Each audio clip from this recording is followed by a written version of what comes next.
So, welcome to another deep dive.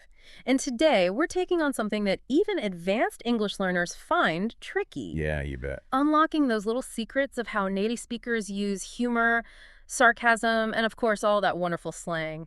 You know, those moments when you completely miss a joke, where you take a sarcastic comment literally. Oh, yeah, we've all been there. It's like, Oh, wait, were they being serious? yeah, exactly. So we're going to really break down why those things can trip people up and give you some tools to help you feel more confident, really get those nuances of English conversation. Right, because for you listening, this goes way beyond just knowing what words mean.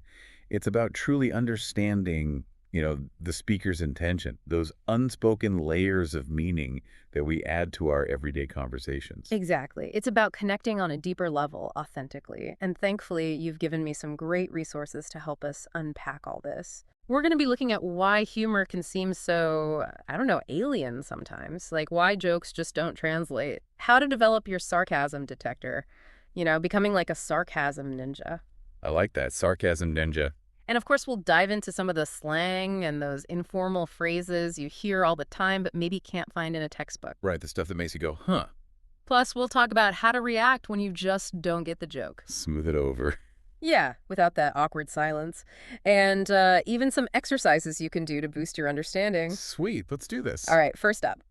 Why is it that jokes sometimes feel like they're from another planet, even when you understand the words?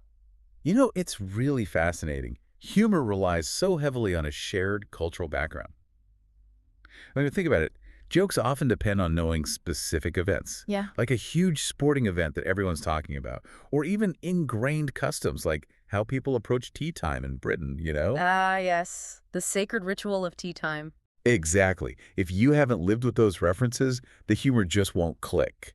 It's not your English, it's that missing cultural piece. It's true. It's like if you're listening to a song by a local band that's about some event you weren't at, you're not going to get all the references and inside jokes. You miss that Right, connection. you're out of the loop. And it's not just what's said, right? The same sentence can have completely different meanings depending on how it's said. Yeah, for sure. Let's take a very basic phrase like, that's a lovely tie. Say it with a genuine warm tone, maybe a smile, it's obviously a compliment. But imagine it with a drawl, a pointed look, Yeah. or even an overly enthusiastic tone, and suddenly, It takes on a whole new meaning. totally different message. It becomes, what were you thinking?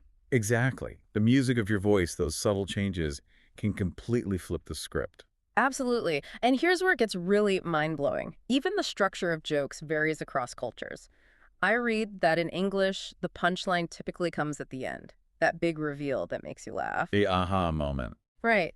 But I think the example was Hindi, humor might build up more gradually with the funny element woven throughout.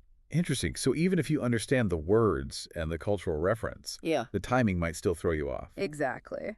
Okay, let's move on to a particularly tricky beast. Oh, Sarcasm. yes, sarcasm. The art of saying one thing but meaning the complete opposite.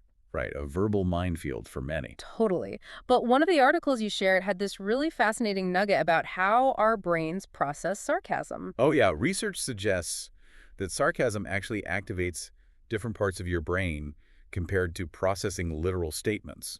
It demands more cognitive effort to grasp the speaker's real intention. So if you struggle with it, there's actually a neurological reason for that. Makes sense, right? It's not just you. Whew, relief. Okay, how do we crack this sarcastic code? What should we be looking out for? Right. Some telltale signs. One, super common, is exaggerated praise. If someone says, with a clearly annoyed tone, "Oh, fantastic, another unexpected bill," the over-the-top positive word is a huge clue that they are actually super frustrated. That disconnect is key. Right, it's like the enthusiasm level doesn't match the situation at all. Yeah, totally. Another red flag is what we call deadpan delivery, saying something absurd or untrue, but in a completely flat, emotionless voice. Classic example. "I'm thrilled about this traffic jam," said in a monotone while stuck in bumper-to-bumper traffic. I can picture it perfectly. The lack of emotional connection betrays the real meaning. Okay, so exaggerated positives that don't fit and flat deliveries of things that are clearly not true. What about the context of the situation? That feels like it would be a big part of the equation. Context is everything. If someone drops a whole tray of food and someone else sighs and says, "Well, that's just perfect," it's pretty clear they don't actually think it's perfect. The situation speaks volumes. Right, it helps you see through the words. And I Yeah. loved this tip from the materials. Watching shows like The Office, the US version, is like a masterclass in sarcasm, even if it's often unintentional on Michael Scott's part. Oh, absolutely. Michael Scott's a goldmine of awkward, often misplaced sarcasm. Mm, And seeing the other characters react is a great way to learn how to spot it. brilliant. Right. Okay, let's switch gears to something you won't find in formal English lessons. Slang and informal phrases. Yeah, the good stuff. The words and phrases you hear in movies, on social media, in everyday conversations, they can be so confusing if you haven't been exposed to them. Totally agree.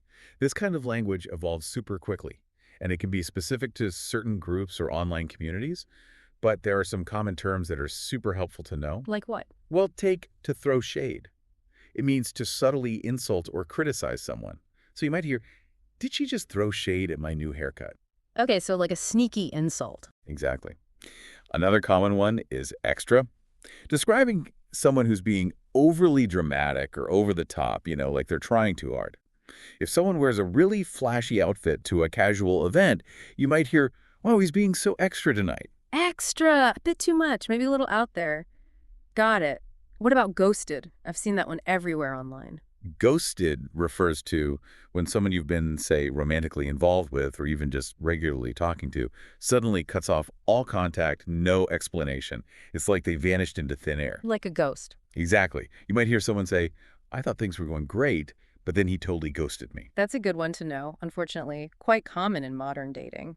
So, to stay up to date, the materials suggested checking out Urban Dictionary or even meme pages. Good idea. Definitely. Those resources not only give you definitions, but also examples of how the slang is actually used, which is super important for understanding the nuance. Right, the context. Okay, let's talk about something we've all faced. That awkward moment when you just don't get the joke. Oh yeah, the dreaded silence when everyone else is laughing. Standing there feeling completely lost. How do you handle that without making it weird for everyone? A few things you can do. One tactic is to use some generic positive responses. Things like, oh man, that's so true, or, haha, yeah, I feel that. Huh. It gives the impression that you found it funny even if you didn't get all the details. A well-timed laughing emoji can work wonders in online chats, too. That's a good way to avoid that deer in the headlights look. But what if you genuinely want to understand the joke? Is it okay to just ask for an explanation? Absolutely. Most people actually appreciate that you're interested enough to ask. Just say something simple and direct like, wait, I didn't quite catch that. Could you explain it? I want to laugh too. Shows you're engaged and want to be part of the fun. Exactly. And it could be a great way to connect with the person telling the joke. True. Now, the materials also mention self-deprecating humor as a safe option. How would that work in this situation? Yeah, if you're really lost, you can make a lighthearted comment, poking fun at yourself. Like, wow, my English just took a nosedive there. It acknowledges you might have missed something without making the joke teller feel bad. That's a nice way to diffuse any potential awkwardness. But there's also a big no-no, right? When a joke falls flat, what should you absolutely avoid doing? The worst thing you can do is just say, I don't get it, with a completely flat expression and tone. It totally kills the mood and makes the other person feel a bit silly. Try to keep your tone light and open, even if you're confused. Good advice. So we've covered why humor can be tricky, how to detect those sarcastic undercurrents, some key slang to know, and how to handle those moments when you're lost in the joke. Let's talk about some ways to actually train your brain to become better at understanding these nuances. You bet. There's some really practical things you can do. One great exercise is to watch stand-up comedy with subtitles. Start with comedians like Russell Peters, who often explains cultural references, making it easier to follow. Then, as you get more comfortable, try someone like Trevor Noah, who might have a faster pace and more subtle humor. Watching comedy as homework sounds fun. What else can we do? Another useful exercise is to practice identifying tone. Find audio clips of people talking, maybe from podcasts, movies, or even just conversations you overhear, and really try to figure out the emotion. Happy, sarcastic, genuinely angry, or just pretending. Ah, so training your ear for those subtle cues. Exactly. And finally, get involved in online communities. Places like Reddit's Our Jokes or Our Explain the Joke can be super helpful. People discuss jokes, analyze humor, and explain why things are funny. You'll get exposed to a wide range of comedic styles and learn from others' interpretations. Fantastic. These are all things our listeners can start doing right away. And to really put this into practice, we've got a challenge for you this week. Yes. Your mission, should you choose to accept it, has 3 parts. Yeah. First, this week, Try to catch at least one example of sarcasm in a TV show or movie you watch. Second, figure out what tipped you off. Was it the tone of voice, the context, the over-the-top nature of the statement? And third, share your discovery with us on social media using the #GotTheJoke. Can't wait to see what you find. And to get you started, think about Chandler from Friends. His classic line, "Could I be any more?" with that emphasis, is pure sarcasm gold. Oh yeah, perfect example. You can practically hear the implied opposite meaning in his voice. All right, as we wrap up this deep dive, let's remember a really important takeaway. For sure, it's so important to remember that even native speakers miss jokes or misinterpret sarcasm sometimes. It's not a failure on your part. The goal is to stay engaged, keep learning, and not get stressed by the occasional misunderstanding. Couldn't agree more. Language learning is a journey, and mastering humor is a high-level skill.